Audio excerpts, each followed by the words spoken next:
Joseph വിഭാഗം LDF-ലേക്ക് ചേർക്കാനുള്ള സാധ്യതയേക്കാൾ കൂടുതലാണ് മാണി വിഭാഗം UDF-ലേക്ക് ചേക്കേറാൻ. അതുകൊണ്ടാണ് ഇവിടെ റിസ്ക് ഫാക്ടർ ഉണ്ട്, ഇടതുപക്ഷത്തിന് റിസ്ക് ഫാക്ടർ ഉണ്ട്.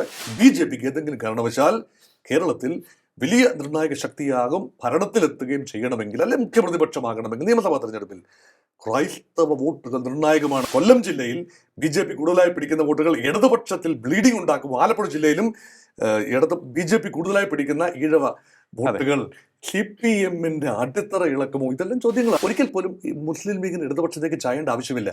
ചായും എപ്പോഴാണ് BJP വൻ ശക്തിയായിട്ട് മാറുകയും UDF സംവിധാനം തകർന്നു പോവുകയും LDF-ന് വീണ്ടും തുടർഭരണം ലഭിക്കുകയും ചെയ്താൽ മുസ്ലിം ലീഗ് മാറി ചിന്തിച്ചു കൂടായികയില്ല.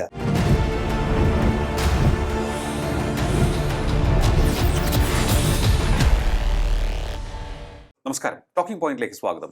നമ്മൾ തദ്ദേശ തിരഞ്ഞെടുപ്പിലേക്ക് ചുവടുവയ്പ് നടത്തിക്കഴിഞ്ഞു. ഇനി വോട്ടെടുപ്പിലേക്ക് പോയാൽ മതി.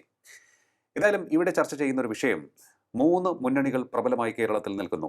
LDF, UDF, NDA. LDF-ന് CPM നേതൃത്വം നൽകുന്നു, UDF-ന് കോൺഗ്രസ് നേതൃത്വം നൽകുന്നു, അതുപോലെ NDA-ക്ക് BJP-യും. അവിടെ BJP മാത്രമേ ഉള്ളൂ എന്നുള്ളൊരു സംസാരത്തിലേക്ക് എത്തിക്കഴിഞ്ഞിരിക്കുകയാണ്. ഈ പ്രധാനപ്പെട്ട പാർട്ടികൾക്കൊപ്പം ഒട്ടേറെ ചെറു പാർട്ടികളും അണിനിരക്കുന്നുണ്ട് ഓരോ മുന്നണികളിലും. അവരുടെയൊക്കെ തന്നെ ഇമ്പാക്റ്റ്, പ്രഭാവം ഈ തിരഞ്ഞെടുപ്പിൽ എത്രത്തോളം ഉണ്ടാകും? ഈ തിരഞ്ഞെടുപ്പിന് ശേഷം അവരുടെ ഭാവി എന്താകും? പ്രതീക്ഷകൾ എത്രത്തോളമാണ്? പരിശോധിക്കുകയാണെന്ന് നമ്മോടൊപ്പം ചേരുകയാണ് രാഷ്ട്രീയ നിരീക്ഷകൻ ഡോക്ടർ മോഹൻ വർഗീസ്. നമസ്കാരം സർ, ടോക്കിംഗ് പോയിന്റിലേക്ക് സ്വാഗതം. നമസ്കാരം. ഒരു പ്രധാനപ്പെട്ട വിഷയം തന്നെയാണ് ഇത് എന്നുള്ളതാണ് നമ്മൾ മനസ്സിലാക്കേണ്ടതെന്ന് തോന്നുന്നു. കാരണം ഒട്ടേറെ പാർട്ടികളുണ്ട് നമ്മുടെ നാട്ടിലൊക്കെ തന്നെ. ഈ LDF-ൽ, UDF-ൽ, NDA-യിൽ നമുക്കറിയാവുന്നുള്ള എല്ലാവർക്കും, ഈ ആബാലവൃദ്ധ ജനങ്ങൾക്കും അറിയാവുന്നുള്ള പേരുകൾ കോൺഗ്രസ്, അതുപോലെ തന്നെ CPM, BJP എന്നുള്ളതാണ്. അതിനപ്പുറത്തേക്ക് കേരള കോൺഗ്രസ് തന്നെ 2 വശത്ത് ബാലകൃഷ്ണപിള്ള LDF-നൊപ്പം നിൽക്കുമ്പോൾ, അല്ലെങ്കിൽ ബാലകൃഷ്ണപിള്ളയുടെ മകന് നേതൃത്വം നൽകുന്ന പാർട്ടി LDF-നൊപ്പം നിൽക്കുമ്പോൾ, ജേക്കബ് ജോസഫ് വിഭാഗം കോൺഗ്രസ്, കേരള കോൺഗ്രസുകൾ UDF-നൊപ്പം നിൽക്കുന്നു, മാണി കോൺഗ്രസ് LDF-നൊപ്പം നിൽക്കുന്നു. അപ്പോൾ ഇങ്ങനെ ഒരുപാട് ആൾക്കാർക്ക്, സാധാരണക്കാർക്ക് കേൾക്കുമ്പോൾ ഒരു കൺഫ്യൂഷൻ ഉണ്ടാകും. പക്ഷേ അതാത് പാർട്ടികൾക്കൊരു ജീവൻ മരണ പ്രശ്നമാണ് ഈ തിരഞ്ഞെടുപ്പ് എന്ന് തോന്നുന്നു. നമുക്ക് LDF-ൽ തുടങ്ങാമെന്ന് തോന്നുന്നു, അല്ലേ? LDF-ൽ നോക്കുമ്പോൾ CPI നമുക്ക് എന്നും പരിശോധിക്കേണ്ട ഒരു വിഷയമാണ്. ഈ കമ്മ്യൂണിസ്റ്റ് പ്രസ്ഥാനത്തിന് കേരളത്തിൽ നേതൃത്വം അല്ലെങ്കിൽ തുടക്കം കുറിച്ചത് CPI ആണ്. പിന്നെ CPI-യിൽ നിന്നാണ് CPM വേർവിട്ട് വന്ന് അവർ കരുത്താർജിച്ചത്. CPI-യുടെ ഇമ്പാക്റ്റ്, പ്രഭാവം ഈ തെരഞ്ഞെടുപ്പിൽ, തദ്ദേശ തെരഞ്ഞെടുപ്പിൽ എത്രത്തോളം ഉണ്ടാകും? CPI-യുടെ ഇമ്പാക്റ്റിലേക്ക് വരുന്നതിന് മുൻപ് ഒരു ആമുഖവാചകം പറഞ്ഞുകൊള്ളട്ടെ. അതായത് മുന്നണി രാഷ്ട്രീയത്തിൻ്റെ ഏറ്റവും വലിയ പരീക്ഷണശാലയാണ് കേരളം. ഇപ്പോഴും ആ പരീക്ഷണങ്ങൾ തുടരുന്നു എന്ന് തന്നെയാണ്. ഒരിക്കൽ പോലും ഒരു പാർട്ടിക്ക്, ആദ്യം അവിഭക്ത കമ്മ്യൂണിസ്റ്റ് പാർട്ടിക്ക് ഭൂരിപക്ഷം ലഭിച്ചത് മാറ്റി നിർത്തിയാൽ, ഈ സമീപ ഭൂതകാലത്ത് കഴിഞ്ഞ 50 വർഷത്തിനുള്ളിൽ ഒറ്റ പാർട്ടിക്ക് കേരളത്തിൽ ഭൂരിപക്ഷം ലഭിച്ചിട്ടില്ല. ഒറ്റയ്ക്ക്, അല്ലേ? ഒറ്റയ്ക്ക്. ഇപ്പോൾ നിലവിലുള്ള നിയമസഭയിൽ പോലും 62 അംഗങ്ങളുള്ള CPM ഏറ്റവും വലിയ ഒറ്റക്കക്ഷിയാണ്. പക്ഷേ 71 സീറ്റുകൾ ഉണ്ടെങ്കിൽ മാത്രമേ ഒറ്റയ്ക്ക് ഭരണം നടത്താനാവൂ. അതുകൊണ്ട് കേരളത്തിൻ്റെ മൈൻഡ് സെറ്റ് പ്രഡോമിനൻ്റ്ലി ഒരു കോയലീഷൻ അല്ലെങ്കിൽ മുന്നണി ഓറിയൻറ്റഡ് ആണ്. അവിടെയാണ് രണ്ടാം പാർട്ടി, LDF-ലെ രണ്ടാം പാർട്ടി എന്ന സ്ഥാനം കൊണ്ട് തൃപ്തി അടയേണ്ടി വരുന്ന CPI-യുടെ ദുഃഖം. അതെ, MT വാസുദേവൻ നായർ എഴുതിയ 2-ാം ഊഴത്തിലെ ഭീമസേനന്റെ ദുഃഖം തന്നെയാണ് CPI-യുടെ ദുഃഖം. അതൊരു വല്ലാത്തൊരു കമ്പാരിസൺ തന്നെയാണ്. വലിയ ദുഃഖമാണ്. അതെ, പല കാര്യത്തിലും CPI വിചാരിക്കുന്നു തങ്ങളാണ് യഥാർത്ഥ പ്രത്യയശാസ്ത്രപരമായി വിട്ടുവീഴ്ചയില്ലാത്ത നിലപാട്. PM ശ്രീ ഉൾപ്പെടെയുള്ള വിഷയത്തിൽ കടുക്കിട്ട പ്രത്യയശാസ്ത്രം മാറാത്ത യഥാർത്ഥ കമ്മ്യൂണിസ്റ്റുകൾ തങ്ങളാണ്. പക്ഷെ എന്നും തങ്ങൾ വലത് കമ്മ്യൂണിസ്റ്റ് പാർട്ടി എന്ന് മുൻകാലങ്ങളിൽ വിളിപ്പേര് വീണത് ഇപ്പോഴും തുടരുന്നു. ഇപ്പോൾ കമ്മ്യൂണിസ്റ്റ് പാർട്ടികളുടെ ഇടയിൽ വലത് സ്വഭാവം കൂടുതലായി, കോർപ്പറേറ്റ് സ്വഭാവം കൂടുതലായി കാട്ടുന്നത് CPM ആണ് എന്ന് ഒരു പരിധിവരെ നിഷ്പക്ഷ നിരീക്ഷകർ സമ്മതിക്കും. CPI-ക്ക് കുറച്ചുകൂടെ ഒരു പ്യൂരിറ്റാനിക്, കമ്മ്യൂണിസ്റ്റ് പ്യൂരിറ്റാനിക് സ്വഭാവം റീറ്റെയിൻ ചെയ്യുന്നു. പറയുന്ന ആദർശങ്ങളിൽ നിൽക്കുന്നു. അഴിമതിയുടെ കറ ഏറെ പുരണ്ട നേതാക്കൾ കുറവാണ് CPI-യിൽ ഉണ്ട്, കുറവാണ് CPM-മായി കമ്പയർ ചെയ്യുമ്പോൾ. അതുമാത്രമല്ല, CPI-യുടെ അണികളിൽ വലിയ ചോർച്ചയുണ്ടാകുന്നു. അപ്പം 2-ാം സ്ഥാനത്ത് നിൽക്കുമ്പോഴും വലിയ അന്തരമാണ്. 16 സീറ്റുകൾ മാത്രമാണ് CPI-ക്കുള്ളത്, CPM-ന്റെ 62. അപ്പോൾ എത്ര സീറ്റുകൾ മത്സരിക്കാൻ ലഭിക്കും? നിയമസഭാ തെരഞ്ഞെടുപ്പാണ്. ഇപ്പൊ പഞ്ചായത്ത് തെരഞ്ഞെടുപ്പ് എന്ന് പറയുന്നത് സെമി ഫൈനലാണ്. ഫൈനൽ എന്ന് പറയുന്നത് തീർച്ചയായും നിയമസഭ അതെ 2026 മെയ് നടക്കേണ്ട നിയമസഭാ തെരഞ്ഞെടുപ്പാണ്. അപ്പൊ അവിടെ തദ്ദേശത്തിൽ മെച്ചപ്പെട്ട പ്രകടനം കാഴ്ചവെക്കേണ്ടത് CPIയുടെ ആവശ്യമാണ്. ഉം. ഇവിടെയൊക്കെയാണ് സ്ട്രെങ്ത്. കൊല്ലം ജില്ലയിൽ മുൻകാലത്ത് ഇടതുപക്ഷത്ത് 3 പ്രബല പാർട്ടികൾ ഉണ്ടായിരുന്നു. CPI, CPM and RSP. അതെ RSP. അല്ലേ? അപ്പോൾ ഇപ്പോൾ CPIയുടെ ശക്തി കൊല്ലത്തിന്റെ കിഴക്കൻ മേഖല, പുനലൂർ, പത്തനാപുരം, ആ ബെൽറ്റ്, കൊട്ടാരക്കര മുതൽ കിഴക്കോട്ടുള്ള ആ ബെൽറ്റിൽ ഒതുങ്ങി നിൽക്കുന്നു. കൊല്ലം ജില്ലയുടെ പടിഞ്ഞാറൻ മേഖലയിൽ ശക്തി ഉണ്ടായിരുന്ന RSP പല ഖണ്ഡങ്ങളായി ചിതറി നിൽക്കുന്നു. അതെ. ചവറ മേഖലയിലൊക്കെ ഷിബു ബേബി ജോൺ ഇപ്പോഴും ആ ബേബി ജോൺ ഇഫക്റ്റ് കുറേയൊക്കെ നിലനിർത്തുന്നു. വിജയിക്കാൻ സാധിച്ചില്ല എങ്കിൽ പോലും കോവൂർ കുഞ്ഞുമോന്റെ മറ്റൊരു പാർട്ടിയും RSP കൊല്ലം അതെ ജില്ലയിൽ പ്രകടമാണ്, ഇടതുപക്ഷത്തോടൊപ്പം നിൽക്കുന്നു. പക്ഷേ ഏക MP, RSPയുടെ ഏക MP NK പ്രേമചന്ദ്രൻ, കൊല്ലത്തിന്റെ MP, RSP വോട്ട് കൊണ്ടല്ല വിജയിക്കുന്നത്. ഇടതുപക്ഷ വിരുദ്ധ വോട്ടുകൾ. വോട്ടുകൾ, കോൺഗ്രസ് വോട്ടുകൾ. പിന്നെ കൊല്ലത്തിന്റെ പ്രത്യേക സാഹചര്യം, കാൻഡിഡേറ്റിന്റെ മെച്ചം. NK പ്രേമചന്ദ്രൻ RSP എന്നല്ല, CPI എന്നല്ല, ഏത് പാർട്ടിയിൽ നിന്നാലും ഒരു യെസ്. വലിയ ഫോർമിഡബിൾ കാൻഡിഡേറ്റ് ആണ്, നല്ല പാർലമെന്റേറിയനാണ്. അപ്പോൾ അത് RSPയുടെ ഒരു ശക്തിയായി കാണേണ്ടതില്ല. അതുകൊണ്ട് ഇടത് പ്രസ്ഥാനങ്ങൾ, അപ്പൊ ഇടതെന്ന് പറയുന്നതിന്റെ സ്വഭാവം ഇന്ന് ഒരു ഡിബേറ്റബിൾ പോയിന്റ് ആണ്. RSPക്ക് ഇടത് സ്വഭാവമാണെങ്കിൽ എന്തുകൊണ്ട് UDF-ൽ അതെ ചോദ്യമാണ്. CPIക്ക് ഇടത് സ്വഭാവമാണ്, അത് LDF-ൽ. ഇടത് സ്വഭാവത്തിൽ നിന്നും വലത്ത് വ്യതിയാനത്തിലേക്ക് നീങ്ങുന്ന CPM ഇടതുപക്ഷം എന്ന് പറഞ്ഞുകൊണ്ട് അഭിമാനിക്കുന്നു. അപ്പൊ ഇതിന്റെ പ്രത്യയശാസ്ത്രപരമായ വലിയ വാദങ്ങൾക്ക് സ്ഥാനമില്ല. ഉം. ഇവിടെയാണ് CPIയുടെ ഒരു റോൾ. ആകെ അവശേഷിക്കുന്ന സ്ട്രെങ്ത് ഇപ്പോൾ CPIക്ക് ഇവിടെ ഒഴിച്ചാൽ പിന്നെ തൃശ്ശൂരാണ്. അതെ തൃശ്ശൂർ നഗരമേഖലയിലും അവിടെയും VS സുനിൽകുമാറിന്റെ VS ഒരു സുനിൽകുമാർ പ്രഭാവം, മറ്റ് ചില നേതാക്കൾ, രാജൻ, അങ്ങനെയുള്ള പല നേതാക്കൾ, അവരുടെയൊക്കെ പരമ്പരാഗതമായ ഒരു തട്ടകം എന്ന നിലയിൽ തൃശ്ശൂർ ജില്ലയിൽ ഇപ്പോഴും ഒരു ക്ലൗട്ട് നിലനിർത്തുന്ന പാർട്ടി CPI ആണ്. പക്ഷെ ഒരു ജില്ലയിലും നമ്പർ 1 സ്ഥാനത്ത് LDFന്റെ രണ്ടാം ഘടകകക്ഷിയായ CPI ഇല്ല എന്ന് ഓർക്കണം. കൊല്ലം ജില്ലയിൽ പോലും തൃശ്ശൂർ ജില്ലയിൽ പോലും അതെ ഒന്നാം കക്ഷി CPM ആണ്. സീറ്റ് വിഭജന കാര്യത്തിൽ ഉൾപ്പെടെ, ഉം. നഗരസഭാ സീറ്റുകളുടെ വിഭജനം, പഞ്ചായത്ത്, ഏതെങ്കിലും വെച്ച് നീട്ടുന്ന ഒരു ചെയർമാൻ സ്ഥാനം എന്നല്ലാതെ മത്സരിക്കുന്ന എണ്ണത്തിന്റെ കാര്യത്തിൽ കോർപ്പറേഷനുകളൊന്നും തന്നെ CPIക്ക് പ്രാധാന്യം ഇല്ല. നഗരസഭകളിലും അത് തന്നെയാണ് അവസ്ഥ. ഓക്കെ. അതുകൊണ്ടാണ് ഞാൻ ഭീമസേനന്റെ ദുഃഖം അല്ല എന്ന് ഇതിപ്പോ ഈ PM ശ്രീ അങ്ങ് ഇടയ്ക്ക് സൂചിപ്പിച്ചു, PM ശ്രീയിൽ ഒരു കടുംപിടുത്തമാണ് CPI നടത്തിയത്. CPM-ന്റെ നേതാക്കൾക്ക് പലർക്കും അതൊരു ഒരു അസഹിഷ്ണുതയായി തോന്നിയിട്ടുണ്ട്. ആ ഒരു സാഹചര്യത്തെ നമുക്ക് അങ്ങനെ വേണമെങ്കിൽ വിശേഷിപ്പിക്കാം. പ്രായോഗിക രാഷ്ട്രീയം പ്രായോഗിക രാഷ്ട്രീയത്തിൽ എന്നതാണ് CPM-ന്റെ തുറപ്പിച്ചിട്ട് പ്രായോഗികതയാണ്. പ്രായോഗികത എന്ന് പറയുന്നതിന് അതിനൊരു പോസിറ്റീവ് സെൻസിലും നെഗറ്റീവ് സെൻസിലും എടുക്കാം. പ്രത്യയശാസ്ത്രം ബലികഴിച്ചുകൊണ്ട് പ്രായോഗികത, ഫണ്ടുകൾ ലഭിക്കണം, കേന്ദ്രത്തിൽ നിന്ന് ഫണ്ടുകൾ ലഭിക്കണം. സ്വല്പം തല ശിരസ് കുമ്പിട്ട് നിന്നാലും ലഭിക്കും, ഓരം ചേർന്ന് നിന്നാലും ലഭിക്കും. അതെ എങ്കിൽ എന്തുകൊണ്ടായിക്കൂടാ? For the common good. അതെ. അപ്പൊ അന്നത്തെ ആ ഒരു സാഹചര്യം PM ശ്രീയിൽ CPI എടുത്ത നിലപാടിന് അവർക്ക് ഏതെങ്കിലും തരത്തിലുള്ള തിരിച്ചടി ഉണ്ടായേക്കും എന്ന വിലയിരുത്തൽ അല്ലെങ്കിൽ നിരീക്ഷണം വന്നിട്ടുണ്ടായിരുന്നു. ആ ഒരു തിരിച്ചടി ആ ഒരു ഇഫക്റ്റ് അങ്ങനെ ഇപ്പോൾ ഉണ്ടാകുമോ എന്ത് അങ്ങനെ തോന്നുന്നു? ഉണ്ടായാൽ മലർന്ന് കിടന്ന് തുപ്പുന്നത് പോലെയാവും ഇടതുപക്ഷത്തിന്റെ അവസ്ഥ. ഓക്കെ. കാരണം ഇടതുപക്ഷം ശ്രദ്ധ ഊന്നുന്നത് പഞ്ചായത്ത് തെരഞ്ഞെടുപ്പ് ഡ്രസ് റിഹേഴ്സൽ മാത്രമാണ്. ഉം. അവിടെ CPIക്ക് ഉണ്ടാകുന്ന ദൗർബല്യം, CPIക്ക് ഇപ്പോൾ എന്തായാലും മുന്നണി വിട്ടുപോകാനാവില്ല. ഉം. അങ്ങനെ ആവണമെന്നില്ല. കേരള കോൺഗ്രസ്, മൂന്നാം കക്ഷിയായ കേരള കോൺഗ്രസ് മാണിയുടെ ചിന്ത അങ്ങനെ ആവണമെന്നില്ല. CPIക്ക് കളം മാറി ചവിട്ടാനുള്ള സാധ്യത തീരെ കുറവാണ്. ഓക്കെ. അപ്പോൾ ഒന്ന് വിമർശിക്കും, വേറിട്ട ചിന്തകൾ പറയും, ഒരു സ്വല്പം പ്രത്യയശാസ്ത്രപരമായ അടിത്തറ നേടിയെടുക്കാനും ഗുഡ്വില്ല്, യഥാർത്ഥ ഉം. കമ്മ്യൂണിസ്റ്റുകളുടെ ഗുഡ്വില്ല്, ഒരു കമ്മ്യൂണിസ്റ്റ് മൈൻഡഡ് സ്പേസ് കേരളത്തിലുണ്ട്. ഉം. അതെ. അതിന്റെ നേരവകാശികളാകാൻ ശ്രമിക്കുകയാണ് CPI. തങ്ങളാണ് എന്നുള്ളൊരു അവകാശവാദം ഉന്നയിക്കുകയാണ് തോന്നുന്നു അല്ലേ? പക്ഷേ വർഗ ബഹുജന സംഘടനകളിലൂടെ CPM CPIയേക്കാൾ ബഹുദൂരം മുന്നോട്ട് പോയി മുന്നോട്ട് പോയി കാണാം. നോക്കൂ, കോളേജുകളിൽ SFI ഉണ്ട്. അതെ ഒരു പക്ഷേ ഒരു തരം സെമി ഗുണ്ടായിസം ഉൾപ്പെടെയുള്ള കാര്യങ്ങൾ ഹൈ ഹാൻഡഡ്നെസ് ഉപയോഗിച്ചുകൊണ്ട് മറ്റ് പാർട്ടികൾക്ക് AISF, CPIയുടെ വിദ്യാർത്ഥി സംഘടനയായ ഓൾ ഇന്ത്യ സ്റ്റുഡൻസ് ഫെഡറേഷന് പോലും വളർന്നു വരാൻ ആവാത്ത നിലയിൽ അതെ SFI പടർന്നു കയറുന്നു. അതിന് പിന്നിൽ അത് ജനാധിപത്യപരമായിട്ടാണോ അതോ കൈക്കര്യത്തിന്റെ ബലത്തിലാണോ എന്നത് മറ്റൊരു ചോദ്യമാണ്. ഇതിൽ CPI വളരെ ഖിന്നരാണ്. ഉം. പക്ഷെ തുറന്നു പറയാനുള്ള അവസരം. അതുപോലെ DYFI എവിടെ നിൽക്കുന്നു, CPIയുടെ യുവജന സംഘടന എവിടെ നിൽക്കുന്നു? ഉം. അപ്പം ഇതെല്ലാം ഉണ്ട്, പറഞ്ഞു വരുമ്പോൾ ഉണ്ട്. ചില ഇടങ്ങളിൽ ആവശ്യത്തിന് സ്ഥാനാർത്ഥികളെ കിട്ടാൻ ഇല്ലാതെ വരുന്ന CPI കടമെടുക്കേണ്ട അവസ്ഥയും വരുന്നു. അതെ പക്ഷെ CPM യോജിക്കാനാവാത്തവർക്ക്, ഇടതുപക്ഷ മനസ്സുകൾക്ക് പാർട്ടി ചെയ്യാൻ ഒക്കുന്ന ഒരു ഇടമായി മാറി CPI. ആ ഒരു സ്പേസ് ഇപ്പോഴും നിലനിൽക്കുന്നു. ഇടതുപക്ഷത്ത് ആ ഒരു സ്പേസ് ഉണ്ട്. അപ്പൊ എന്തായാലും CPI. അവർക്ക് ഈ തെരഞ്ഞെടുപ്പിൽ ഇതുവരെ കൈവരിച്ച റിസൾട്ടുകൾ ഈ വരുന്ന തെരഞ്ഞെടുപ്പിലും അവർക്ക് സാധ്യതയുണ്ട്. കൊല്ലം ജില്ലയിൽ സാധ്യത തീർച്ചയായും ഉണ്ട്. ആലപ്പുഴ ജില്ലയുടെ ചില ഭാഗങ്ങളിൽ ഉള്ള പോക്കറ്റുകളിലുണ്ട്. തിരുവനന്തപുരം ജില്ലയിൽ ഈ പാർലമെന്റ് സീറ്റ് തിരുവനന്തപുരം CPI മത്സരിക്കുന്ന സീറ്റാണ്, നിരന്തരം മത്സരിച്ച് പരാജയപ്പെടുന്ന സീറ്റ്. അപ്പോൾ ഇത് CPIക്ക് എന്നാൽ ക്ലൗട്ട് എന്ന് പറയുന്ന CPM വരുന്നില്ല. അപ്പോൾ ഒരിടത്ത് തന്നെ, ദക്ഷിണ കേരളത്തിൽ ഒരിടത്ത് തന്നെ അത് വരുന്നില്ല. അപ്പോൾ പാൻ കേരള അടിസ്ഥാനത്തിൽ CPIയുടെ റെലവൻസ് കുറച്ചുകൊണ്ട് വരേണ്ടത് ഇടതുപക്ഷത്ത് CPM കൂടെ ആവശ്യമാണ്. കാരണം CPI മത്സരിക്കുന്ന സീറ്റുകളിൽ CPM പലതും നോട്ടമിടുന്നു. അപ്പോൾ സീറ്റ് ഷെയറിങ്ങിൽ ഇതേ എണ്ണം സീറ്റുകൾ അടുത്ത പ്രാവശ്യം ലഭിക്കുമോ? പഞ്ചായത്തിൽ മെച്ചപ്പെട്ട പ്രകടനം നഗരസഭകളിലും കോർപ്പറേഷനിലും അടുത്ത പാർലമെന്റ് തെരഞ്ഞെടുപ്പിൽ പോലും തിരുവനന്തപുരം കിട്ടുമെന്നുള്ള കാര്യം. 4 സീറ്റുകളാണ് പാർലമെന്റിൽ CPI മത്സരിക്കുന്നത്.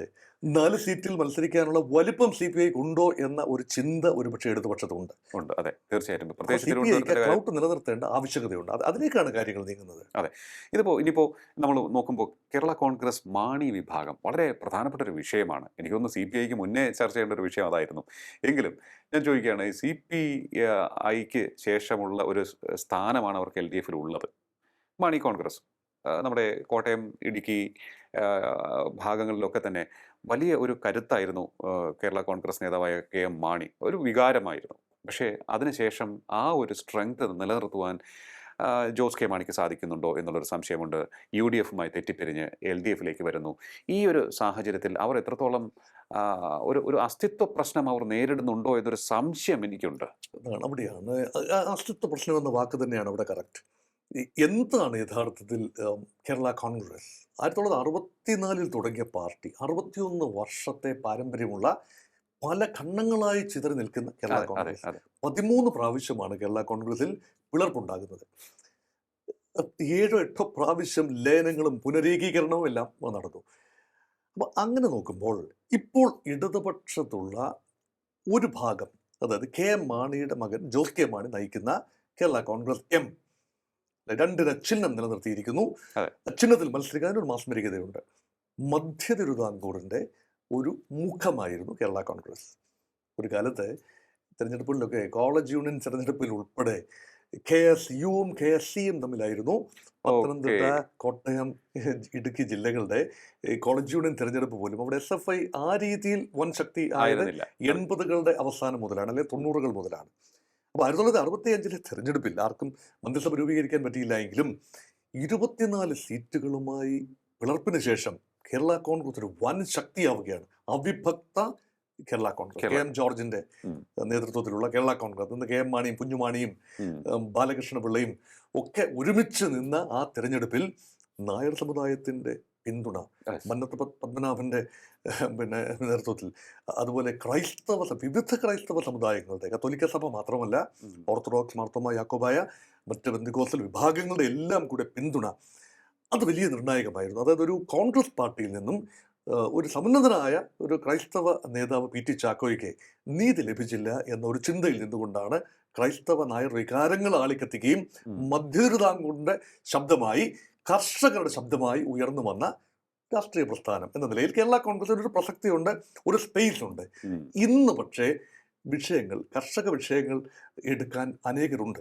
അത് മാത്രമല്ല, ഇന്ന് ആ ഒരു മതപരമായി, ഇപ്പം കോൺഗ്രസ് പാർട്ടി ഒരു ക്രൈസ്തവ പാർട്ടി കൂടിയാണ്. അപ്പോൾ എന്തിന് മറ്റൊരു കോൺഗ്രസ് പാർട്ടി? കേരള കോൺഗ്രസ് എന്ന രൂപത്തിൽ ഒരു പാർട്ടി, എന്തിന് പല കേരള കോൺഗ്രസുകൾ? നോക്കൂ, ഇടതുപക്ഷം നിൽക്കുന്ന കേരള കോൺഗ്രസ്, മാണി വിഭാഗം, അതുപോലെ ചെറിയ ചെറിയ കൊച്ചു ഗ്രൂപ്പുകളുണ്ട്, പേര് പോലും അറിയാൻ വയ്യാത്ത ഗ്രൂപ്പുകളുണ്ട്. കോൺഗ്രസിനോടൊപ്പം UDFിനോടൊപ്പം നിൽക്കുന്ന ജോസഫ് ആൻഡ് ജേക്കബ് വിഭാഗങ്ങൾ, അവർക്കെല്ലാം MLAമാരുമുണ്ട്. പക്ഷേ 12 സീറ്റുകളിൽ മത്സരിച്ച് 5 സീറ്റുകളിൽ വിജയിക്കാനാണ് കേരള കോൺഗ്രസ് മാണി വിഭാഗത്തിന് 2021 നിയമസഭാ തെരഞ്ഞെടുപ്പിൽ കഴിഞ്ഞത്. അതിനർത്ഥം സ്ട്രൈക്ക് റേറ്റ് ലേശം മോശമാണ്, അംഗീകരിച്ചേ പറ്റൂ. അതേസമയം ജോസഫിനെ സ്ട്രൈക്ക് റേറ്റ് മോശമാണ്. UDFിനോടൊപ്പം നിന്ന് 10 സീറ്റിൽ മത്സരിച്ച് 2 സീറ്റിൽ ജയിച്ച കേരള കോൺഗ്രസ് ജോസഫ് ഗ്രൂപ്പിനും സ്ട്രൈക്ക് റേറ്റ് വളരെ മോശം തന്നെയാണ്. യഥാർത്ഥ കേരള കോൺഗ്രസ് ആര്? ഇത് ഒരു ഉരകല്ലാണ്. പ്രത്യേകിച്ചും കോട്ടയം ജില്ലയിലെ നഗരസഭകൾ, കോട്ടയം ജില്ലയിലെ ജില്ലാ പഞ്ചായത്ത്, അവിടെ തകർപ്പൻ പോരാട്ടം നടക്കും. 23 സീറ്റ് ഡിവിഷനുകളാണ് ജില്ലാ പഞ്ചായത്തുള്ള കോട്ടയത്ത്. അതിൽ നിലവിൽ സീറ്റ് ഷെയറിംഗ് അനുസരിച്ച് ഇടതുപക്ഷത്തെ CPM-ഉം കേരള കോൺഗ്രസ് മാണിയും 9 സീറ്റിൽ മത്സരിക്കുന്നു. ഭീമസേനന്റെ ദുഃഖം അവിടെ CPI-ക്കാണ് വീണ്ടും. 2ാം സ്ഥാനത്തല്ല, ഇവിടെ 3ാം സ്ഥാനത്ത് പോയി. 5 സീറ്റിലാണ് മത്സരിക്കുന്നത്. അപ്പം കാനൻ രാജേന്ദ്രൻ ഉൾപ്പെടെ കടന്നു വരുന്ന മേഖല, പിണറായി വിശ്വത്തിന് സ്വാധീനമുള്ള മേഖല. അപ്പം ഇവിടെയൊക്കെ കോട്ടയം ജില്ലയിൽ CPI ഒന്നുമല്ലാതെ മാറുന്നു കേരള കോൺഗ്രസിന്റെ വരവോട്. ആ ദുഃഖമുണ്ട്. അതുകൊണ്ട് കേരള കോൺഗ്രസ് മാണിയുടെ ഇടതുപക്ഷത്തേക്കുള്ള വരവിൽ ഏറ്റവും അധികം പ്രതിഷേധിച്ചത് CPI ആയിരുന്നു എന്നോർക്കണം. കോട്ടയത്ത് CPI-യും കേരള കോൺഗ്രസ് മാണിയും CPM-ഉം ഒരുമിച്ച് നിൽക്കുമ്പോൾ അത് ഫോർമിഡബിൾ ഫോഴ്സ് ആകേണ്ടതാണ്. ഓക്കെ. പക്ഷേ കേരള കോൺഗ്രസിന്റെ വോട്ട് ഷെയർ എത്ര? ഏതെങ്കിലും കാരണവശാൽ കേരള കോൺഗ്രസ് ജോസഫ് വിഭാഗവും കോൺഗ്രസും ചേർന്നുകൊണ്ട് ഇടുക്കി ജില്ലാ പഞ്ചായത്ത് പിടിച്ചെടുക്കുന്നു എന്ന് കരുതി. ഇപ്പോൾ ഇടതുപക്ഷത്തിൻ്റെയാണ്, അവിടെ ചെയർമാൻ സ്ഥാനം പോകാൻ സാധ്യതയുള്ളതും ഇടത് മാണി വിഭാഗത്തിനാണ്. അത് UDF-ലേക്ക് വന്നാൽ മാണി കേരള കോൺഗ്രസ് പുനർവിചിന്തനം നടത്തില്ല എന്ന് ഉറപ്പിച്ചു പറയാനാവില്ല. അതിനുള്ള പ്രധാന കാരണം അവർക്ക് കിട്ടുന്ന മാണി കോൺഗ്രസിൽ ഒരുപാട് നേതാക്കളുണ്ട്. അതെ. പക്ഷെ അവർക്ക് കിട്ടുന്ന പിന്തുണ എന്ന് പറയുന്നത് ഒരു UDF സ്പേസിൽ നിന്നുകൊണ്ടുള്ള കേരള കോൺഗ്രസ് പിന്തുണയാണ്, LDF സ്പേസിൽ നിന്നുകൊണ്ടുള്ള പിന്തുണയല്ല. കാരണം ചരിത്രത്തിൽ കൂടുതൽ കാലം മാണി UDF-നോടൊപ്പം ചേർന്നാണ്, ഇടതുപക്ഷത്ത് ചേർന്ന് നിന്നു. 1979, 80, 81 കാലത്തെ ഇടതുപക്ഷത്തോടൊപ്പം നിന്നു. പിന്നെ ദീർഘകാലം കരുണാകരനോടൊപ്പവും AK ആന്റണിയോടൊപ്പവും ഉമ്മൻചാണ്ടിയോടൊപ്പവും കോൺഗ്രസ് പാർട്ടിയോടൊപ്പവും ചേർന്ന് നിന്നാണ് മാണി വിഭാഗം. ജോസഫ് വിഭാഗം മാറിയും മറിഞ്ഞും UDF-ലും LDF-ലും പോയി, ഒരുമിച്ച് UDF-ൽ വന്നു, രണ്ടും കൂടി ചേർത്ത് ഒരുമിച്ച് യോജിച്ചു. ഇപ്പോൾ അതുകൊണ്ട് മാണിയുടെ ഫാക്ഷൻ അല്ലെങ്കിൽ KCM വലിയ ഒരു വൈതരണിയിലാണ്. ഞാൻ ചോദിച്ചോട്ടെ സാറേ, ഈ അവിടെയുള്ള, അതായത് ഈ കോട്ടയത്ത് പ്രത്യേകിച്ച് ഈ തിരുവല്ല, പാല തുടങ്ങിയ തിരുവല്ല, ചങ്ങനാശ്ശേരി, കോട്ടയം, പാല, ഈരാറ്റുപേട്ട, കാഞ്ഞിരപ്പള്ളി, ഈ ഭാഗത്തുള്ള ആൾക്കാരെല്ലാം, വോട്ടേഴ്സ് എല്ലാം എന്തായിരിക്കും ചിന്തിക്കുന്നതെന്ന് അങ്ങ് ചിന്തിച്ചിട്ടുണ്ടോ? കാരണം അവരൊക്കെ ഇത്രയും നാൾ മാണി സാർ എന്നുള്ളൊരു വികാരം അവർ മനസ്സിൽ കൊണ്ട് നടക്കുകയും UDF-ന്റെ പ്രതിനിധിയായി കേരള കോൺഗ്രസിൻ്റെ സ്ഥാനാർത്ഥിയായി വരുന്ന മാണി സാറിന് വോട്ട് ചെയ്യുകയും ചെയ്ത് ശീലിച്ചവരാണ് അവിടെ ഉള്ളവർ. അത് നമ്മൾ നിഷേധിച്ചിട്ട് കാര്യമില്ല. പക്ഷെ അവർക്കിപ്പോൾ ഇടതുപക്ഷത്തേക്ക് പോയ ജോസ് കെ മാണി അല്ലെങ്കിൽ കേരള കോൺഗ്രസിൻ്റെ സ്ഥാനാർത്ഥികൾക്ക് വോട്ട് ചെയ്യുമ്പോൾ അവിടെയാണ് ഞാൻ ആ ഒരു വാക്ക് അസ്തിത്വ പ്രശ്നം എന്നുള്ളൊരു വിഷയം ഞാൻ ഉന്നയിച്ചത്. Kerala Congress is A natural അലൈ ഓഫ് UDF, സംശയമൊന്നുമില്ല. അധികാര തർക്കം, സീറ്റുകൾ, വിജയസാധ്യത, മന്ത്രിസ്ഥാനം, ഇതെല്ലാം തന്നെയാണ് പ്രധാനം. അതുകൊണ്ട് കേരള കോൺഗ്രസ് വീണ്ടും ഒരുമിക്കുകയും, അതായത് ജോസഫും ജോസ് കെ മാണിയും ഒരുമിച്ച് വരികയും ശക്തമായ വിലപേശലിലൂടെ UDF-ൽ അർഹമായ പ്രാതിനിധ്യം ലഭിക്കുകയും, പക്ഷേ ഇപ്പോൾ 12 സീറ്റിൽ മത്സരിച്ച് 10 സീറ്റിൽ മത്സരിച്ച് 2 സീറ്റുള്ള കേരള കോൺഗ്രസ് ജോസഫും 12 സീറ്റിൽ മത്സരിച്ച് 5 സീറ്റുള്ള കേരള കോൺഗ്രസ് മാണിയും ചേരുമ്പോൾ 12, 10, 22 സീറ്റുകൾ UDF-ൽ നിന്നും മത്സരിക്കാൻ വാങ്ങിയെടുക്കാനാവുമോ എന്നത് മറ്റൊരു ചോദ്യമാണ്. അതിനും മാത്രമുള്ള സീറ്റുകൾ അവിടെ ഇല്ല. കാരണം കോട്ടയം, പത്തനംതിട്ട, ഇടുക്കി ബെൽറ്റിന് ഉപരിയായി വലിയ രീതിയിൽ സീറ്റുകൾ വിതരണം ചെയ്യാൻ UDF-നാവില്ല. അതുകൊണ്ട് ഒരു പ്രായോഗിക കാരണമാണ്. അപ്പം കേരള കോൺഗ്രസുകൾ തമ്മിൽ മാറ്റുരയ്ക്കുന്ന കോട്ടയം ജില്ലയിലെ ജില്ലാ പഞ്ചായത്ത് ഡിവിഷനുകൾ, നിരവധി ഡിവിഷനുകളുണ്ട്. അവിടുത്തെ വിജയം നിർണായകമാകും. അവിടെ മാണി വിഭാഗത്തിന് വീഴ്ച വന്നാൽ, ജോസഫ് വിഭാഗത്തിന് വീഴ്ച വന്നാൽ വലിയ കുഴപ്പമില്ല. കാരണം അവർ UDF-ൽ നിന്നും പുറത്തു പോകാനുള്ള സാധ്യത വളരെ കുറവാണ്. ജോസഫ് വിഭാഗം LDF-ലേക്ക് ചേർക്കാനുള്ള സാധ്യതയേക്കാൾ കൂടുതലാണ് മാണി വിഭാഗം UDF-ലേക്ക് ചേക്കേറാൻ. അതുകൊണ്ടാണ് ഇവിടെ റിസ്ക് ഫാക്ടർ ഉണ്ട്, ഇടതുപക്ഷത്തിന് റിസ്ക് ഫാക്ടർ ഉണ്ട്. ഇടതുപക്ഷം കൊണ്ടുവന്നത്, മാണി വിഭാഗത്തെ സ്വീകരിച്ചു കൊണ്ടുവന്നത് ആ മധ്യകേരളത്തിലെ ക്രിസ്ത്യൻ വോട്ട് ബെൽറ്റിൽ ഒരു കടന്നുകയറ്റം നടത്താൻ വേണ്ടിയിട്ട് തന്നെയല്ലേ? ബിഷപ്പുമാരുടെ അരമനയിലേക്ക് ചെങ്കൊടിയുമായി കയറി ചെല്ലാൻ ബുദ്ധിമുട്ടുണ്ടാകും എന്ന ഒരു തിരിച്ചറിവിൽ നിന്നുകൊണ്ടാണ്, അതായത് വെളുപ്പും ചുവപ്പുമുള്ള കേരള കോൺഗ്രസിന്റെ കൊടിയുമായി ചെല്ലുന്നതിന് വലിയ ബുദ്ധിമുട്ടില്ല. കൊടിയുമായിട്ടല്ല ചെല്ലുന്നത്, പക്ഷേ ഞാൻ ആലങ്കാരികമായി പറഞ്ഞു എന്നേ ഉള്ളൂ. അവിടെ ഈ ബിഷപ്സ് ഒരു പക്ഷേ ആളുകളോട് പറയില്ല ആർക്ക് വോട്ട് ചെയ്യണമെന്ന്. പക്ഷേ സഭയുടെയൊക്കെ ഒരു ചിന്ത എങ്ങനെ പോകുന്നു അതനുസരിച്ച് തിരിയുന്ന കുറേ വോട്ടുകൾ ഉണ്ട് മധ്യ തിരുവിതാംകൂറിൽ. അത് വിപ്പൊന്നും കൊടുക്കില്ല, അല്ലെങ്കിൽ ഇടയലേഖനം ഒന്നും വായിക്കില്ല, നിങ്ങൾ ഇന്ന പാർട്ടിക്ക് വോട്ട് ചെയ്യണം എന്ന് വായിക്കില്ല.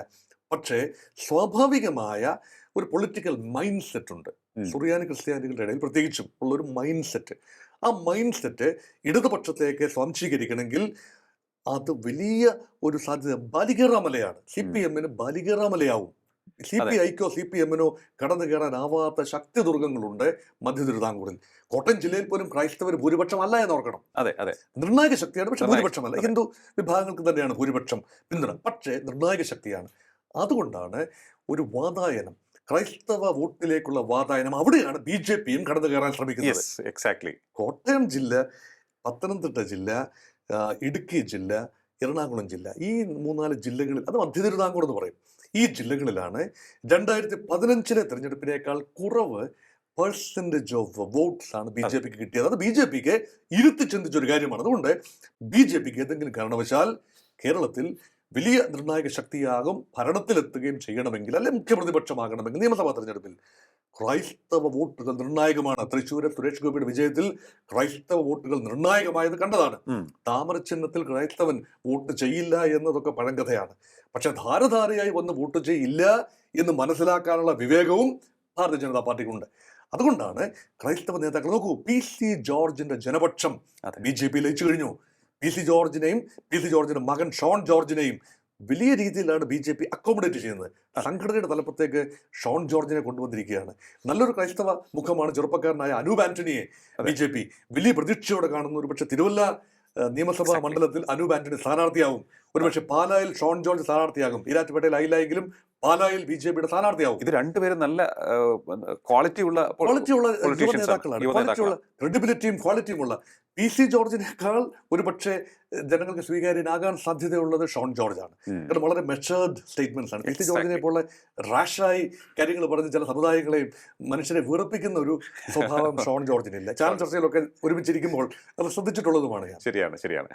ഷോൺ ജോർജ് വളരെ ആഴത്തിൽ വിഷയം പഠിച്ച് അവതരിപ്പിക്കുന്ന ആളാണ്. അനൂപ് ആന്റണി ആണെങ്കിൽ കൃത്യമായി ഇടപെടൽ നടത്താനും കേന്ദ്ര നേതൃത്വവുമായി ബന്ധം കാത്തുസൂക്ഷിക്കാനും വളരെ സൗമ്യമായ മുഖമുള്ള, സൗമ്യമായ പെരുമാറ്റമുള്ള, ആകർഷകമായ വ്യക്തിത്വമാണ് അനൂപ് ആന്റണി. അതൊരു നല്ലൊരു ക്യാച്ചായിരുന്നു BJPയുടെ പോളിസിയാണ്.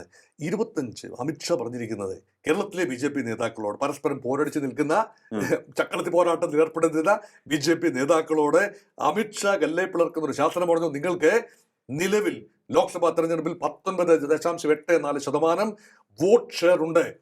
അത് 25% മാറ്റുകയാണെങ്കിൽ അത്ഭുതങ്ങൾ നടക്കും. അതിന് ഒരു വഴിയേ ഉള്ളൂ. പരമ്പരാഗതമായ ഇടത് കേന്ദ്രങ്ങളിൽ ലഭിക്കുന്ന ഈഴവ സമുദായത്തിന്റെ പിന്തുണ ചെറിയ തോതിൽ BJPയിലേക്ക് മാറിക്കഴിഞ്ഞു. ആ ഒഴുക്ക് തുടരാനാണ് സാധ്യത. അത് പഞ്ചായത്ത് തെരഞ്ഞെടുപ്പിൽ കൃത്യമായി അസസ് ചെയ്യാൻ ബുദ്ധിമുട്ടാണ്. പക്ഷേ ആ ട്രെൻഡ് തുടരും. പക്ഷെ ജയിക്കണമെങ്കിൽ മധ്യ തിരുവിതാംകൂറിലെ ക്രൈസ്തവ, തിരുവനന്തപുരത്തെ അല്ല, മലബാറിലെ മധ്യ തിരുവിതാംകൂറിലെ ക്രൈസ്തവ വോട്ടുകളിലേക്ക് കണ്ണെറിയണം. ക്രെഡിബിലിറ്റിയുള്ള നേതാക്കളെ വളർത്തിക്കൊണ്ടുവരണം. കൂടുതൽ ക്രൈസ്തവർക്ക് സീറ്റ് നൽകണം. മുസ്ലിങ്ങൾക്ക് സീറ്റ് നൽകാനാവില്ലല്ലോ, അല്ലെങ്കിൽ അവൈലബിൾ ആവില്ലല്ലോ. അതുകൊണ്ട് ക്രൈസ്തവ ന്യൂനപക്ഷം, കേരളത്തിലെ ജനസംഖ്യയുടെ 18% വരുന്ന ക്രൈസ്തവ ന്യൂനപക്ഷം, അതിൽ തന്നെ ലത്തീൻ കത്തോലിക്ക വിഭാഗങ്ങൾ സാധ്യത കുറവാണ്. BJP കടന്നു കയറാനുള്ള സാധ്യത തീരദേശ മേഖലയിൽ കൂടുതൽ വോട്ടുകൾ സാധ്യത കുറവാണ്. അതേസമയം RC, മറ്റേ മധ്യ തിരുവിതാംകൂറിലെ സീറോ മലബാർ സഭ, മലബാറിലെ തന്നെ സീറോ മലബാർ സഭ, സീറോ മലങ്കര സഭ, അവിടേക്കൊക്കെ ചെറിയ കടന്നുകയറ്റങ്ങൾ നടത്താൻ കഴിയുമെന്നാണ് BJPയുടെ പ്രതീക്ഷ. അത് കോട്ടയം. അതുകൊണ്ടാണ് സാഗൂതം മധ്യ തിരുവിതാംകൂറിലെ പാറ്റേൺ ഇടുക്കി ജില്ലയിൽ വലിയ പ്രതീക്ഷയൊന്നും BJPക്കില്ല എങ്കിൽ പോലും വളരെ ഗൗരവത്തോടെ എടുക്കുന്നു. കോട്ടയം ജില്ല UDF-LDF പോരാട്ടമാണ് അവിടെ നടക്കുന്നതെന്ന് തോന്നിയാലും BJP പിടിക്കുന്ന വോട്ടുകൾ UDF-ന്റെ നഷ്ടത്തിൽ കലാശിക്കുമോ? അവിടെ കൊല്ലം ജില്ലയിൽ BJP കൂടുതലായി പിടിക്കുന്ന വോട്ടുകൾ ഇടതുപക്ഷത്തിൽ ബ്ലീഡിംഗ് ഉണ്ടാക്കുമോ? ആലപ്പുഴ ജില്ലയിലും BJP കൂടുതലായി പിടിക്കുന്ന ഈഴവ വോട്ടുകൾ CPM-ന്റെ അടിത്തറ ഇളക്കുമോ? ഇതെല്ലാം ചോദ്യങ്ങളാണ്. അതെ, അങ്ങ് പറഞ്ഞ വളരെ വാലിഡ് ആയിട്ടുള്ള സംഭവങ്ങളാണ്. ഈ ജില്ലകളുടെ പേര് പറയുമ്പോൾ നോക്കുമ്പോൾ ഇടുക്കിയിൽ നല്ല ശതമാനം ഈഴ വോട്ടുകളുണ്ട്. കോട്ടയത്തേക്ക് വരുമ്പോൾ അവിടെയുണ്ട് ഈഴ വോട്ടുകൾ. ഈ ഈഴ വോട്ടുകളും അതുപോലെ തന്നെ ഷോൺ ജോർജ്, അനൂപ് ആന്റണി, PC ജോർജ് തുടങ്ങിയവരുടെയൊക്കെ തന്നെ പ്രഭാവത്തിലൂടെ ക്രിസ്ത്യൻ മേഖലകളിലേക്ക് കൂടി കടന്നു കയറാൻ സാധിച്ചു കഴിഞ്ഞാൽ, ആ ക്രിസ്ത്യൻ ഈഴവ വോട്ടുകളിൽ നല്ലൊരു ശതമാനം വന്നു കഴിഞ്ഞാൽ അത് BJPക്ക് വലിയൊരു നേട്ടമാക്കാൻ സാധിക്കും. ഇടവ കമ്മ്യൂണിറ്റിയുടെ വോട്ടിലാണ് വലിയ പ്രതീക്ഷ. ക്രിസ്ത്യൻ വോട്ടുകൾ ഇപ്പോൾ ഒരു മുസ്ലിം ക്രിസ്ത്യൻ ഒരു ഡിവൈഡ് ഉണ്ടാകേണ്ടത് ഒരു പരിധിവരെ BJPയുടെ കൂടെ ആവശ്യമാണ്. എന്ന് പറഞ്ഞാൽ മുസ്ലിം മേഖലകൾ ചില കടന്നുകയറ്റങ്ങൾ മധ്യ തിരുവിതാംകൂർ ഉൾപ്പെടെ കാഞ്ഞിരപ്പള്ളി, പൂഞ്ഞാർ മേഖലയിലും അങ്ങനെയൊക്കെ കടന്നുകയറ്റങ്ങൾ നടക്കുന്നു എന്നൊരു ചിന്ത ചില ക്രിസ്ത്യൻ വിഭാഗങ്ങൾക്കുണ്ട്. അതിനെ കൺസോളിഡേറ്റ് ചെയ്ത് പൊളിറ്റിക്കൽ വോട്ടായി മാറ്റുകയും മുസ്ലിം വിഭാഗങ്ങളിൽ അത് ജമാഅത്തെ ഇസ്ലാമിയുടെ പിന്തുണക്കാരാകാം, SDPIയുടെ പിന്തുണക്കാരാകാം, വെൽഫെയർ പാർട്ടിയുടെ പിന്തുണക്കാരാകാം, അതുപോലെ പഴയ PDPയുടെ പിന്തുണക്കാരാകാം. അവരൊക്കെ ചിതറി നിൽക്കുന്നുവെന്ന് തോന്നാമെങ്കിലും ഇപ്പോഴത്തെ നിലയിൽ UDFനോടൊപ്പം മധ്യ തിരുവിതാംകൂറിലെങ്കിലും ഗാൽവനൈസ് ചെയ്യപ്പെടാനുള്ള സാധ്യതയുണ്ട്. മലബാറിനും അത് തന്നെയാണ്. മലബാറിൽ UDFന് മെച്ചപ്പെട്ട ഒരു നേട്ടമാണ് കഴിഞ്ഞ എല്ലാ ഉപതെരഞ്ഞെടുപ്പിലും തെരഞ്ഞെടുപ്പുകളിലും, ലോക്സഭാ തെരഞ്ഞെടുപ്പിൽ പ്രത്യേകിച്ച്. ഷാഫി പറമ്പിലിലേക്ക് ഭൂരിപക്ഷം നോക്കുക, അല്ലെ, 1.25 ലക്ഷം വോട്ടിന്റെ ഭൂരിപക്ഷത്തിന്റെ പിന്നിൽ എൻ ബ്ലോക്ക് മുസ്ലിം കൺസോളിഡേഷൻ അവിടെ ഉണ്ടായി UDFന് അനുകൂലമായി. അത് തുടരാൻ എല്ലാ സാധ്യതയുമുണ്ട്. അതുകൊണ്ടാണ് വെള്ളാപ്പള്ളി നടേശനെ ഇപ്പോൾ വളരെയധികം കോൺഫിഡൻസിൽ എടുത്തുകൊണ്ട് ഒരു ഈഴവ നഷ്ടപ്പെട്ടു പോയ ഈഴവ അടിത്തറ തിരിച്ചു പിടിക്കാനുള്ള CPMന്റെ ശ്രമം ഈ പഞ്ചായത്ത്, നഗരസഭ, കോർപ്പറേഷൻ, ലോക്കൽ ബോഡി ഇലക്ഷനിൽ എങ്ങനെയാണ് മേഖല തിരിച്ചുകൊണ്ട്, ഈഴവർക്ക് നല്ല സ്വാധീനമുള്ള മേഖല ഈ പറഞ്ഞ മേഖലകളൊക്കെ തന്നെ, ആലപ്പുഴ ജില്ല, കൊല്ലം ജില്ല, പത്തനംതിട്ട ജില്ലയുടെ ഭാഗങ്ങൾ, പിന്നെ കോട്ടയം ജില്ല, ഇടുക്കി ജില്ല ഒക്കെ തന്നെ ഈഴവ സ്വാധീന മേഖല 27% കേരളത്തിലെ സിംഗിൾ ലാർജസ്റ്റ് കമ്മ്യൂണിറ്റി ഈ ഈഴവ കമ്മ്യൂണിറ്റി, അല്ലേ? ആ വോട്ടിന്റെ വലിയൊരു 70-80% പിൻബലത്തിലാണ് എക്കാലത്തും കൗണ്ട് ചെയ്യാവുന്ന ഒരു വോട്ടാണ്. അവിടെയാണ് LDFനെ തകർക്കാൻ ബുദ്ധിമുട്ടാണെന്ന് പറയുന്നത്. അതിൽ ചെറിയൊരു വിഭാഗമെങ്കിലും മാറി ചിന്തിച്ചാൽ അത് കൂടുതലും BJPയിലേക്ക് പോകാനുള്ള സാധ്യതയെ കാണുന്നുള്ളൂ. അതാണ് ഇതുവരെയുള്ള ട്രെൻഡ്. ഇത് നമ്മൾ നോക്കുമ്പോൾ UDFിലേക്ക് വരുമ്പോൾ നമ്മൾ പരാമർശിച്ചു വന്നു എങ്കിൽ തന്നെയും കേരള കോൺഗ്രസിന്റെ കാര്യം നമ്മൾ പറഞ്ഞു. അതുപോലെ തന്നെ മുസ്ലിം ലീഗിന്റെ കാര്യത്തിലേക്ക് നമ്മൾ കടക്കേണ്ടിയിരിക്കുന്നു. RSPയുടെ കാര്യം പറഞ്ഞു. ഇനി മുസ്ലിം ലീഗ് മലബാർ മേഖലയിൽ വളരെ ശക്തമായൊരു സാന്നിധ്യമുണ്ട്. പക്ഷേ കോൺഗ്രസ്സിന് ഒരു ഭീഷണിയുണ്ട്. ഇനി മുസ്ലിം ലീഗ് തങ്ങളെ കടത്തിവെട്ടുമോ എന്ന ഒരു അവസ്ഥയിലേക്ക് എങ്ങനെ പോകുമോ എന്ന്. ഈ രീതിയിൽ കോൺഗ്രസ് ശോഷിച്ചുകൊണ്ടേയിരുന്നാൽ അപ്പോൾ ലീഗിൻ്റെ ഒരു പ്രഭാവം മലബാർ മേഖലയിൽ, അതായത് മലപ്പുറം ജില്ലയ്ക്ക് പുറത്തേക്ക് കൂടുതൽ വ്യാപിക്കാനുള്ള സാധ്യത കാണുന്നുണ്ടോ? ഭീമസേനന്റെ ദുഃഖം UDFനുള്ളിൽ മുസ്ലിം ലീഗിന് ഇല്ല. കാരണം 2ാം സ്ഥാനത്താണ്. പക്ഷേ മുസ്ലിം ലീഗിന് കോൺഗ്രസിന്റെ പിന്തുണ ഉണ്ടെങ്കിലും ഇല്ലെങ്കിലും ഒരു 10-15 സീറ്റുകൾ വിജയിച്ച് വരാനുള്ള ശക്തിയുണ്ട്, പ്രത്യേകിച്ചും മലപ്പുറം ജില്ല, കോഴിക്കോട് ജില്ലയുടെ ചില ഭാഗങ്ങൾ ഒക്കെ. അതുകൊണ്ട് സ്വന്തമായി CPIക്ക് CPMന്റെ പിൻബലമില്ലാതെ കൃത്യമായി എല്ലാ പാർട്ടികളും വെവ്വേറെ മത്സരിച്ച് കേരളത്തിലെ ഒരു സീറ്റിലെങ്കിലും, നിയമസഭാ സീറ്റിലെങ്കിലും CPIക്ക് മൾട്ടി കോർണേഡ് കോൺടെസ്റ്റിൽ ജയിച്ചു വരാനാവില്ല. ശരിയാണ്. അത് ജയിച്ചു വരാനാവുന്ന CPMനും കോൺഗ്രസിനും മാത്രമാണ്, പിന്നെ മുസ്ലിം ലീഗിനും. അങ്ങനെ ഒറ്റയ്ക്ക് ജയിച്ചു വരാൻ കഴിയുന്ന ഒരു പാർട്ടി കോൺഗ്രസിന്റെ കൂടെ ബലം വരുമ്പോൾ മലപ്പുറം ജില്ലയിൽ നിർണായക ശക്തിയാണ്. എക്കാലത്തും ജില്ലാ പഞ്ചായത്ത് തൂത്തുവാരാൻ തന്നെയാണ് സാധ്യത. UDF കഴിഞ്ഞ പ്രാവശ്യവും അങ്ങനെ LDF തരംഗമുണ്ടായപ്പോഴും ജില്ലാ പഞ്ചായത്ത് UDF തന്നെയാണ്. മുസ്ലിം ലീഗിന്റെ ബലത്തിൽ എപ്പോഴും തിരിച്ചടി, UDFന് തിരിച്ചടി ഉണ്ടാകുമ്പോഴും മലപ്പുറം ജില്ലയിൽ നിന്നും കടന്നു വരുന്ന മുസ്ലിം ലീഗിന്റെ MLAമാരാണ് സത്യത്തിൽ താങ്ങി നിർത്തിയിരുന്നത്. കൃത്യമായി കോൺഗ്രസിന് ജയിച്ചു വരാൻ ആവുന്ന, ഒറ്റയ്ക്ക് മത്സരിച്ച് ജയിച്ചു വരാനാവുന്ന എത്ര മണ്ഡലങ്ങൾ കേരളത്തിലുണ്ടാവും? വളരെ കുറവാണ്. എറണാകുളം ജില്ലയിലെ 3-4 മണ്ഡലങ്ങൾ ഉണ്ടാവും. അല്ല എങ്കിൽ എവിടെയാണ്? മധ്യ തിരുവിതാംകൂറിൽ പോലും ആ രീതിയിൽ പറ്റില്ല. അതുകൊണ്ട് മുസ്ലിം ലീഗിന്റെ, കേരള കോൺഗ്രസുകളുടെയും ഒക്കെ മുന്നണിയുടെ പിന്തുണ കോൺഗ്രസ് പാർട്ടിക്ക് ആവശ്യമാണ്. അതുകൊണ്ട് അത് മാത്രമല്ല, CPMൽ തർക്കമുണ്ടാകുമ്പോൾ അത് പരിഹരിക്കാൻ ഒരിക്കലും CPIക്കാരെ വിളിക്കാറില്ല.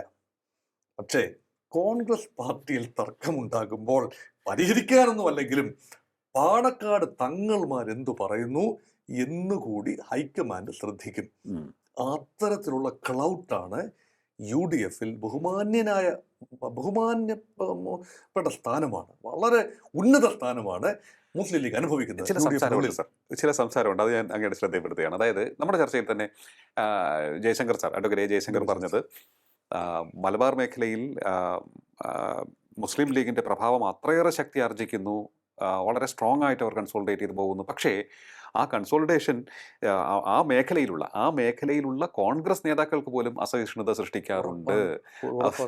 അതുകൊണ്ട് അവരെ തോൽപ്പിക്കാൻ ശ്രമിക്കുന്നവരിൽ ഇവരും ഉണ്ടാകും. പഞ്ചായത്തുകളിൽ മുസ്ലിം ലീഗിന്റെ തേർവാഴ്ച സംഭവിക്കുന്ന മലപ്പുറം ജില്ലയിലെ ചില പഞ്ചായത്തുകളെങ്കിലും CPIയോടും CPMനോടും ചേർന്ന് കോൺഗ്രസ് പാർട്ടിയുടെ കാൻഡിഡേറ്റ്സ് ടാക്ടിക്കൽ അണ്ടർസ്റ്റാൻഡിങ്ങിൽ നീങ്ങുന്നു എന്ന് പറയുമ്പോൾ ആ ഒരു മുസ്ലിം ലീഗിന്റെ അപ്രമാദിത്വത്തെ ചില മേഖലകളിലെങ്കിലും കോൺഗ്രസ് പാർട്ടിയുടെ ഗ്രാസ് റൂട്ട് ലെവൽ പ്രവർത്തകർ സംശയത്തോടെ കാണുന്നു. പക്ഷേ കോൺഗ്രസ് പാർട്ടിയുടെ സംസ്ഥാന നേതൃത്വം, ദേശീയ നേതൃത്വം മുസ്ലിം ലീഗിനെ വിലയേറിയ ഒരു കമോഡിറ്റി, വിലയേറിയ ഒരു അലൈ ആയി തന്നെയാണ് കാണുന്നത്. ഒരിക്കൽ പോലും ഈ മുസ്ലിം ലീഗിന് ഇടതുപക്ഷത്തേക്ക് ചായേണ്ട ആവശ്യമില്ല. അതെ. ചായും എപ്പോഴാണ് BJP വൻ ശക്തിയായിട്ട് മാറുകയും UDF സംവിധാനം തകർന്നു പോവുകയും Yes. LDFന് വീണ്ടും തുടർഭരണം ലഭിക്കുകയും ചെയ്താൽ മുസ്ലിം ലീഗ് മാറി ചിന്തിച്ചു കൂടായികയില്ല. ഓക്കെ. ഇടതുപക്ഷത്തേക്ക് മുസ്ലിം ലീഗ് എന്ന പാർട്ടി ബ്ലോക്ക് ഗാൽവനൈസ് ചെയ്ത് പോയാലും അത്ഭുതപ്പെടാനില്ല. അവിടെ UDF സംവിധാനം തകരുകയാണ് അങ്ങനെയെങ്കിൽ. ഓക്കെ. അപ്പോൾ BJP വേഴ്സസ് LDF, അല്ലെ NDA വേഴ്സസ് LDF. NDA എന്നൊന്നും പറയേണ്ട കാര്യമില്ല. NDA BJP അല്ലാതെ BDJS ഉണ്ടായിരുന്നു, ആ. ഈഴവ സമുദായത്തിൽ തുഷാർ വെള്ളാപ്പള്ളിയുടെ പാർട്ടി. പക്ഷെ BDJSന്റെ പ്രഭാവം തുലവും പരിമിതമാണ്. ഒറ്റയ്ക്ക് നിന്ന് മത്സരിക്കാനുള്ള കഴിവില്ല. BJPയുടെ ലേബലിൽ ലഭിച്ചു വരുന്ന ഏതാനും സീറ്റുകൾ, തുച്ഛമായ സീറ്റുകൾ, ലോക്സഭാ തെരഞ്ഞെടുപ്പിലും നിയമസഭാ തെരഞ്ഞെടുപ്പിലും ഒക്കെ BDJSന്റെ കൊടുത്ത സീറ്റുകളിലെ പ്രകടനം വളരെ അതെ. പരിമിതമായിരുന്നു എന്ന് കാണാം. അതെ. അതുകൊണ്ട് അതൊരു ഫാക്ടർ ആകുന്നില്ല. അത് ഞാനും മുതലയച്ചനും എന്ന് പറയുന്നത് പോലെയുള്ളൂ. മുതലയച്ചനായ BJPക്ക് തന്നെയാണ് അവിടെ പ്രഭാവം, പ്രഭാവമായിട്ട്. BDJSനല്ല. അപ്പോൾ നമ്മളിപ്പോൾ ഈ ലീഗിൻ്റെ ഒരു കാര്യം കൂടി ഞാൻ അറിഞ്ഞാൽ കൊള്ളാമെന്നുണ്ട്. അതായത് ഈ ജമാഅത്തെ നമ്മൾ നേരത്തെ പറഞ്ഞ ഒരു പ്രഭാവം ലീഗിൻ്റെ പല നേതാക്കൾക്കും ഇപ്പോൾ കടന്നുകൂടിയിട്ടുണ്ട്, പല നേതാക്കളിലേക്കും അത് കടന്നുകൂടിയിട്ടുണ്ട്. പ്രായോഗികതയാണ്. പ്രായോഗികതയാണല്ലേ? മുസ്ലിം ജനമനസ്സുകളിലെ ചിന്തകൾ വ്യാപകമായി ചിതറിയാൽ അതിന്റെ പ്രയോജനം ഭാരതീയ ജനതാ പാർട്ടിക്കാവും എന്ന് ചിന്തിക്കുന്ന ഒരു വലിയ വിഭാഗം വിവിധ മുസ്ലിം ഫാക്ഷനുകളിലുണ്ട്. അതുകൊണ്ട് അത് പൂളപ്പ് ചെയ്ത് കൺസോളിഡേറ്റ് ചെയ്ത് ഏതെങ്കിലും ഒരു ഫ്രണ്ട്, ഒന്നുകിൽ ഇടതുപക്ഷം അല്ലെങ്കിൽ UDF. ഇപ്പോൾ ഇടതുപക്ഷം ഈഴവ പ്രീണന നയത്തിലേക്ക് വീണ്ടും മാറിയിരിക്കുന്നു.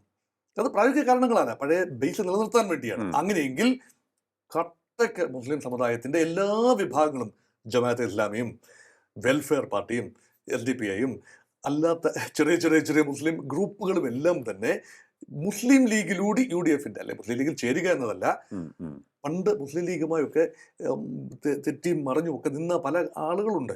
പക്ഷെ ഇപ്പോഴത്തെ ഒരു അവസ്ഥയിൽ BJP വളരുന്നത് ഒരു പക്ഷേ മുസ്ലിം ഗ്രൂപ്പുകൾക്ക് സ്വീകാര്യമല്ലാത്തത് കൊണ്ട് BJPയുടെ വളർച്ചയെ കേരളത്തിൽ തടയാൻ ഒരുപക്ഷെ ഇടതുപക്ഷ വിരുദ്ധ ഒരു സ്പേസിനെ കഴിയൂ.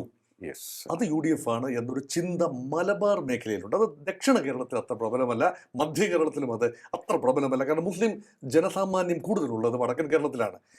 പക്ഷെ മധ്യ കേരളത്തിലെയും കോട്ടയം ജില്ലയിലെയും പത്തനംതിട്ടയിലെയൊക്കെ മുസ്ലിം ബെൽറ്റുകളുണ്ട്, ഇല്ല എന്നല്ല. ആ കമ്മ്യൂണിറ്റി സ്പ്രെഡ് ഔട്ട് അല്ല. ദക്ഷിണ കേരളത്തിൽ അത് സ്പ്രെഡ് ഔട്ട് അല്ല, കുറച്ച് കോൺസെൻട്രേറ്റഡ് ചില ഗ്രൂപ്പുകൾ, ചില ഇടത്താണ്.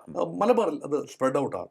ആ വ്യത്യാസമുണ്ട്. അപ്പോൾ ഈ മൂന്ന് മുന്നണികളുടെയും ഏകദേശ ചിത്രം നമുക്കിപ്പോൾ കിട്ടി. ഇനി പക്ഷേ അവഗണിക്കാൻ സാധിക്കാത്ത ചില പാർട്ടികളുണ്ട്, പ്രാദേശിക ചെറിയ പാർട്ടികൾ.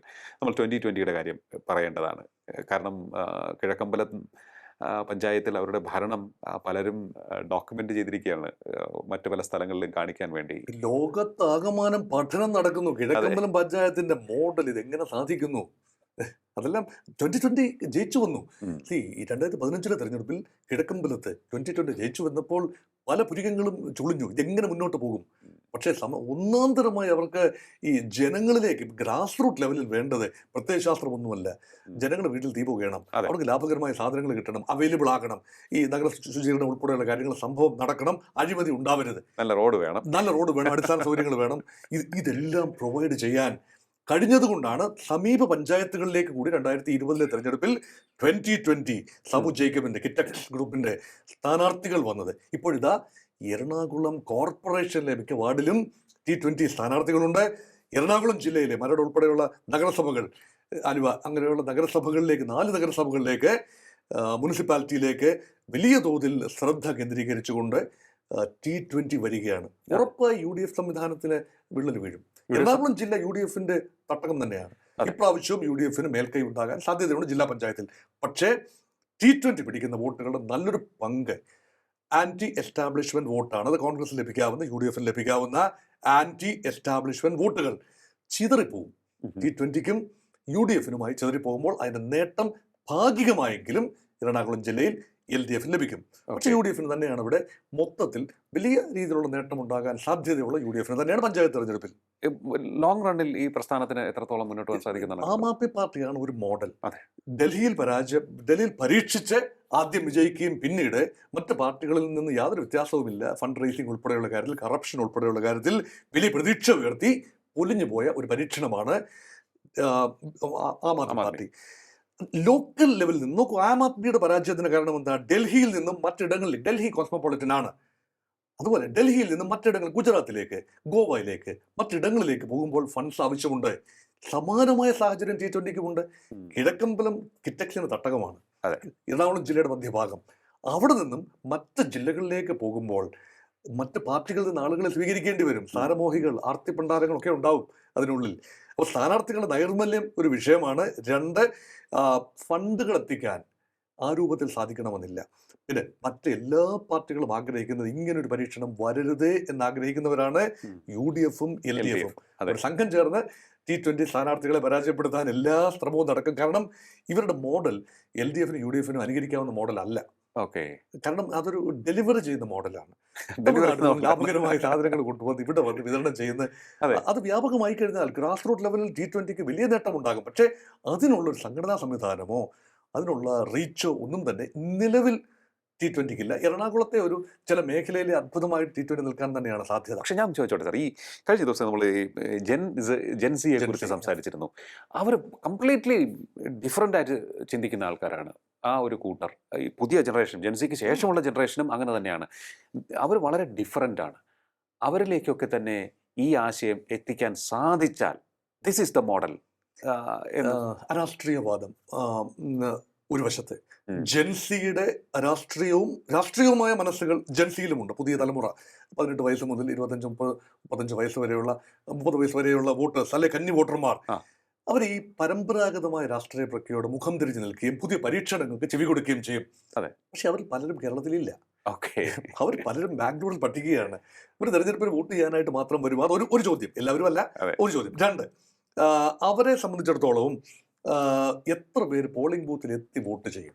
ഹൈലി പൊളിറ്റിസൈസ്ഡ് ഒരു യുവതലമുറ അല്ല കേരളത്തിൽ ഇപ്പോൾ കാണുന്നത്. വളരെ പ്രായോഗികമായിട്ട് ചിന്തിക്കുന്ന ഒരു വിഭാഗമാണ്. അവർക്കൊന്നും കൊടിയുടെ നിറമൊന്നും വലിയ വിഷയമൊന്നുമല്ല. കോളേജിലൊക്കെ SFI കളിച്ച് നടക്കും, കാരണം വേറെ നിവൃത്തിയില്ലാത്തതുകൊണ്ടാണ്. അതെ. അത് കഴിയുമ്പോൾ അവരുടെ ഒരു ചിന്ത അരാഷ്ട്രീയമായി നീങ്ങുന്നു വലിയ തോതിൽ. ആ ഒരു സെഗ്മെന്റിനെ ഒരുപക്ഷെ വികസനത്തിന്റെ പേരിൽ, ഒരുപക്ഷെ വ്യത്യസ്ത മോഡലിന്റെ പേരിൽ ആകർഷിക്കാൻ T20 കഴിഞ്ഞേക്കാം. ഉം. അതില്ല. അതെ. ഒരുപക്ഷെ നമ്മുടെ ഇത് ഡിസ്കഷൻ അവസാനിക്കുന്നതിന് മുമ്പ് മറ്റ് ചില മേഖലകളിലുള്ള ഈ PV അൻവർ ഫാക്ടർ എങ്ങനെയാണ് മലപ്പുറത്ത് അതെ, വർക്ക് ചെയ്യുന്നത്, അതെ. അതുപോലെ ONGM ഏറാമല മേഖലയിൽ ആ, RMP RMP, ഫാക്ടർ എങ്ങനെയാണ് yes, വർക്ക് RMP ചെയ്യുന്നത്, factor. സോഷ്യലിസ്റ്റുകൾക്ക് എന്താണ് സംഭവിക്കുന്നത്, കോഴിക്കോട്ടെ സോഷ്യലിസ്റ്റുകൾക്ക് എന്താണ്, വടകര മേഖലയിൽ Exactly, എന്താണ് അതെ. സംഭവിക്കുന്നത്, ഇതൊക്കെ വലിയ ചോദ്യമാണ്. ഇതൊക്കെ വലിയ പ്രഭാവം ചെലുത്താൻ പറ്റിയില്ലെങ്കിൽ ചില സൂചനകൾ നൽകും. ഉം. കാരണം സോഷ്യലിസ്റ്റ് സ്പേസ് ഉണ്ട് കേരളത്തിൽ. CPM അല്ല, ശരിയാണ്. CPI അല്ല, പക്ഷേ സോഷ്യലിസ്റ്റുകളാണ്. അതിൻ്റെ അത് ജനതാ പരിവാർ, പല ജനതാ പാർട്ടികളായി ചിതറി നിൽക്കുകയാണ്. ദേവഗൌഡയുടെ ജനതാ പാർട്ടി, അതെ. ആ ജനതാ പാർട്ടിയിലാണ്. ജനതാദൾ സെക്യുലർ ഇടതുപക്ഷത്താണ്. എന്നാൽ ദേവഗൌഡയുടെ പാർട്ടി BJPയോടൊപ്പം നിൽക്കുകയാണ് കർണാടകത്തിൽ. അതെ. അപ്പോൾ ഇതൊരു വൈരുദ്ധ്യമുണ്ട്. പക്ഷെ അവരൊക്കെ ഇവിടെ പഠിക്കും. ചില സീറ്റുകളുടെ അറേഞ്ച്മെന്റ് ഉണ്ട്, ചില പോക്കറ്റുകളുണ്ട്. തിരുവല്ല മേഖലയിൽ മാത്യു ടി തോമസും ഒക്കെ തോമസ്. ശക്തമായി നിൽക്കുന്നു. അതുപോലെ പിന്നെ വയനാട് മേഖല, അതെ. വയനാട് മേഖലയിൽ വീരേന്ദ്രകുമാറിന്റെ തട്ടകം, കൽപ്പറ്റ ഒക്കെ മേഖല, കോഴിക്കോട് സോഷ്യലിസ്റ്റുകൾക്ക് പണ്ട് മുതൽ തന്നെ വലിയ വേരോട്ടമുള്ള സ്ഥലമാണ്. കമ്മ്യൂണിസ്റ്റുകൾക്കും സോഷ്യലിസ്റ്റുകൾക്കും ഒരുപോലെ വേരോട്ടമുള്ള സ്ഥലമാണ് വടകര മേഖല. അപ്പോൾ സോഷ്യലിസ്റ്റ് സ്പേസ് ഇപ്പോൾ എവിടെ നിൽക്കും? വലിയ ആശയക്കുഴപ്പത്തിലാണ്. അതിൻ്റെ ഒരു ഭാഗമാണ് RMP എന്ന് പറയുന്നത്. അത് കമ്മ്യൂണിസ്റ്റുകളാണ്, റവല്യൂഷണറി മാർക്സിസ്റ്റ് പാർട്ടി RMP. ഇപ്പോൾ ഇത് KK രമ, TP ചന്ദ്രശേഖരന്റെ പ്രിയപത്നി MLA KK രമ. അപ്പോൾ ONGM ഏറാമലയിലെ റിസൾട്ട് വളരെ നിർണായകമാണ്.